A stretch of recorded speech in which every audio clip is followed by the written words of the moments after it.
Hi, my name is Mico, and you've tuned into my first episode of my new podcast, Let's Talk with Mico.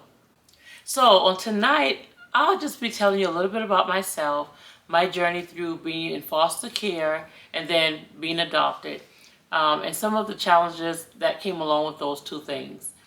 First, I'll start about being in foster care. Throughout my life, people would always ask me, did you always know that you were adopted? How did you find out? What happened?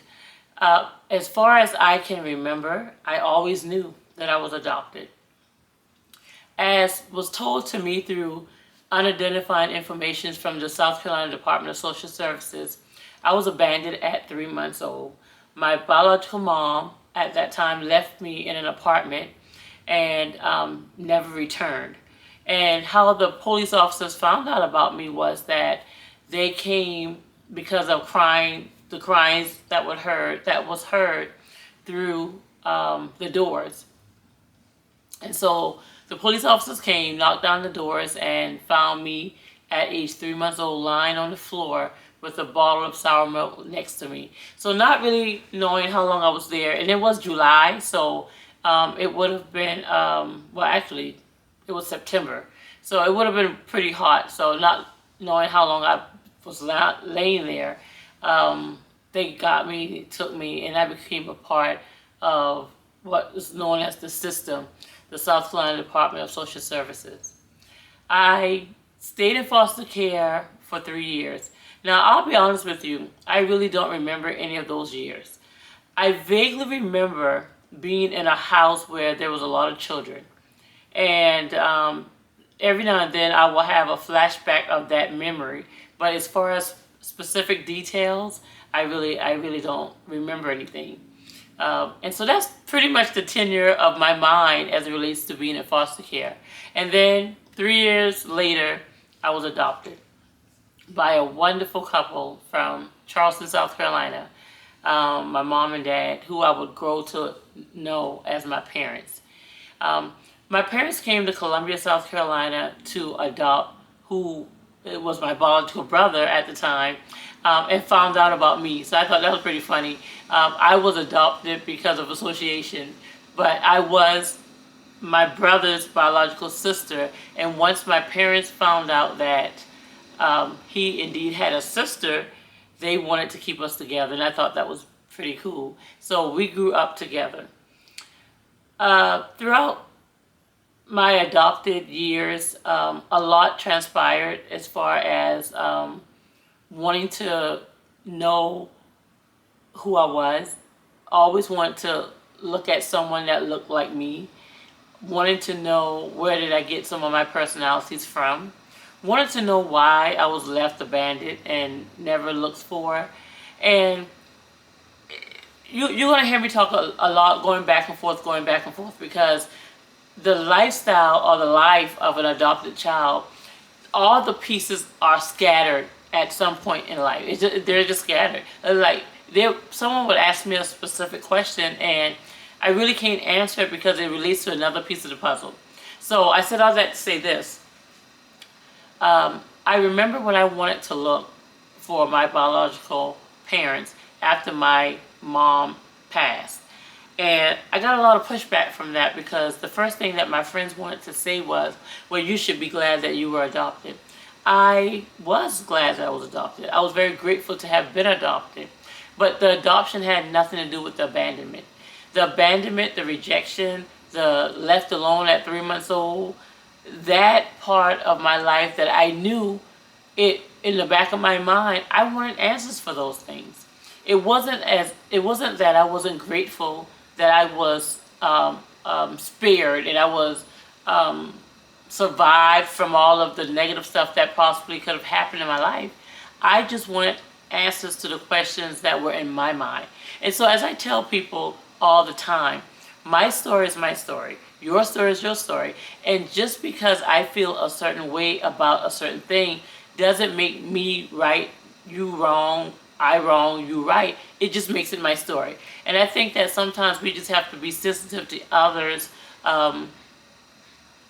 thoughts and the way they perceive things based upon just life itself, So my podcast is going to pretty much be geared around those things, some of the situations that I was put in as far as being adopted, some of the thoughts, some of my mindset, some of my characteristics from the adoption, being adopted, I should say. And there are a lot of people who experience a lot of things in life, and their reactions to certain things are different from others, not because they're mean, not because they're insensitive, not because they're unappreciative. It's simply because of some of the things that they've gone through. And a lot of those things we have to get healed from. And throughout my life, I am at this time, at this age, 52 years old. So I've healed a lot from 3 years old, but there's still questions that I had. And unfortunately, from meeting my biological parents, and you'll hear a little bit about that further on in the podcast, after finding them, both of my biological parents have passed away. I did get an opportunity to meet them, and I will share some of those experiences with you in the next few podcasts. But I had a lot of healing that took place from those experiences, and I needed that. And so I am grateful to be on a platform where I can exchange conversations with other foster children, foster adults, adoptees, parents who gave their children up to be adopted, just so that we can talk about it. You know, some things that happens in life, people want to just push it under the rug and act like it didn't happen. When you are the recipient of things that have happened to you, you carry that. That's a part of you. You carry it. And you don't have to carry it hurt. You can carry it healed. And when you're healed from it, it gives you the opportunity to share and to expound upon it so other people can see, other children, other teenagers, other young adults, other grown folk, 52, 55, 60, 70-year-olds who've never been healed. It gives them a hope, an outlet of hope, to know that if she made it through this, then I too can make it through this. But you have to talk about it. You have to express it. And it's okay to talk about it. I remember when I wanted to go and meet my biological parents. I was trying to find them. I had no name. I had nothing. All I had was a list of non-identifying information from the South Carolina Department of Social Services. And I'll never forget the day that arrived in the mail. So when it arrived in the mail, what it gave me was, it gave me the overall, it wasn't characteristics, it was different things about my biological mom, a little bit about my biological dad, but they didn't talk too much about him. But all of my biological mom's siblings, it told a little bit about them. So that's all I had. I had nothing concrete to go on to identify them. But I remember once I was talking to a friend of mine, a very close friend of mine, and I was like, I really want to just go to Columbia and look for them. And she was up for the ride. She was like, okay, let's go. We had nothing, but we got in my car, and we drove to Columbia, South Carolina, 2 hours away. And it was, desperate people do desperate things. But I got in my car and we drove there, and we started knocking on project houses because for some reason I just felt like she may have lived in the project. I had nothing to go on with that. I just thought that was the realness of it all. So we would knock on doors. I would tell them the situation. Back in 1970, 75, there was a little girl who was found in, actually it was 72, because it was 3 months after I was born. So I said it was about a little girl who was left abandoned in an apartment. And do you remember anything about that? And so all of the people who we asked, like, no, I don't remember that story. No, I don't remember that story. We spent countless hours on the street knocking on doors. We would go at different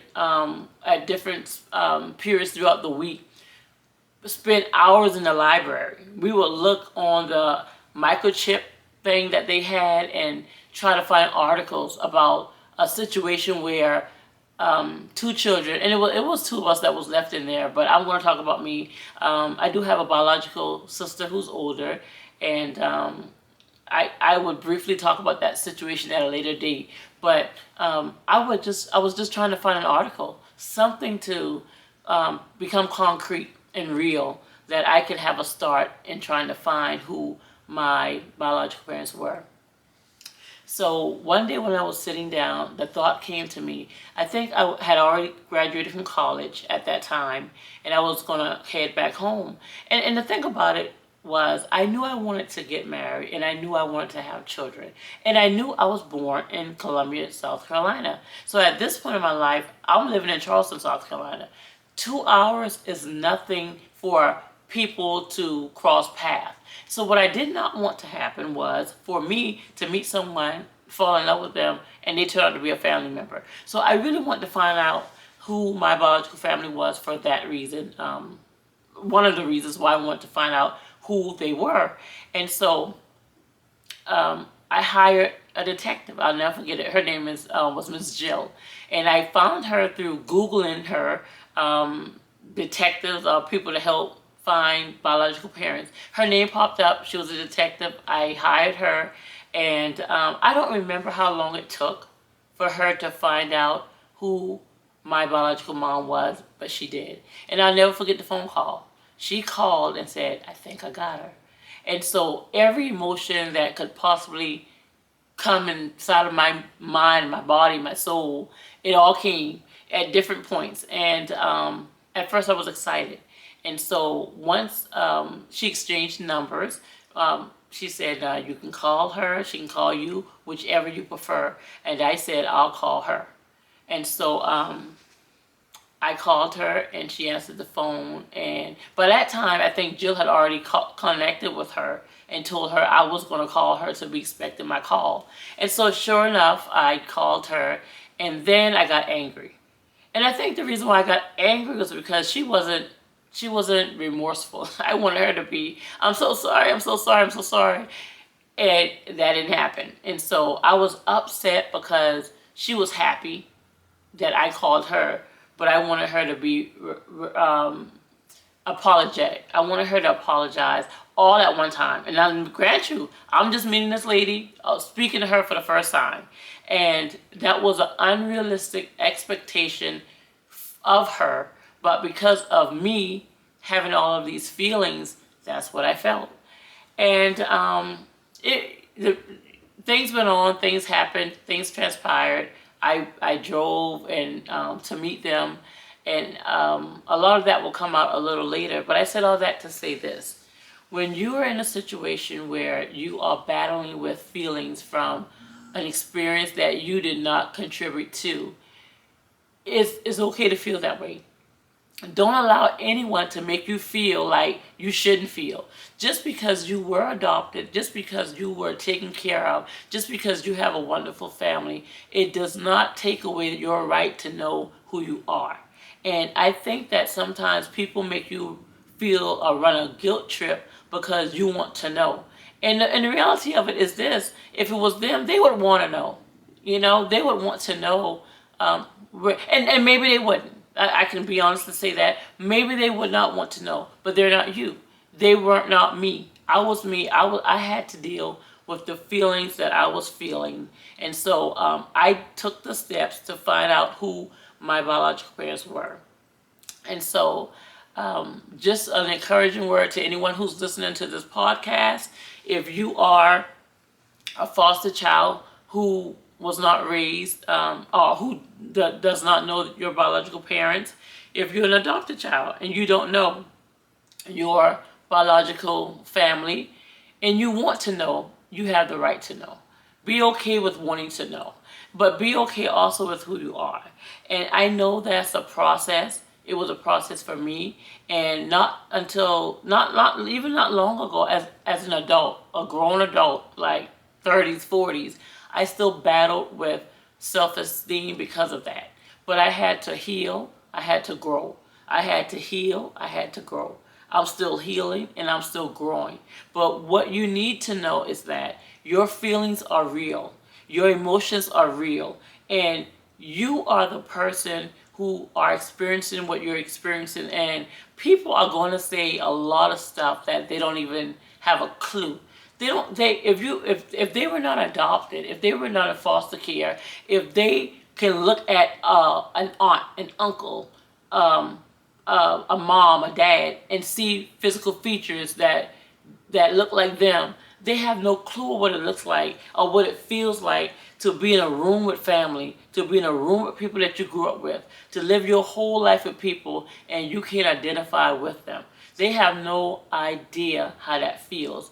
And the thing about it is, everyone wants to feel like there's somebody, someone, and I can't think of the author's name, who they made that movie out of. There's a movie, and I can't remember her name, but if someone, I think it's somebody, someone, something like that. It's a very inspiring and touching movie. I will remember her name and say it in the next video. But we have gone through some things as foster children and adopted children, and our lives have been impacted positively and negatively because of it. And being able to talk about it, being able to share, being able to let people know that, there are some responses that I may have about something as simple as someone walking by not saying anything to me that you wouldn't have, because of the rejection of it all, because of feeling rejected and abandoned. Those feelings come sometimes for some people from being adopted and being in foster care. So just a little bit of an introductory tonight on my first podcast, Let's Talk with Mico. I thank you for tuning in. I hope that you will continue to tune in. I will be aired at 7 o'clock p.m. on Thursdays. Spotify, there's some other platforms that I'm going to be on. If you would check out my YouTube channel, Let's Talk with Mico. All of those things will be posted on there, how to connect with me, how to follow with me. And again, thank you so much for being a part of my first podcast, Let's Talk with Mico. I look forward to being in a great experience with you all. Thank you. Have a great day.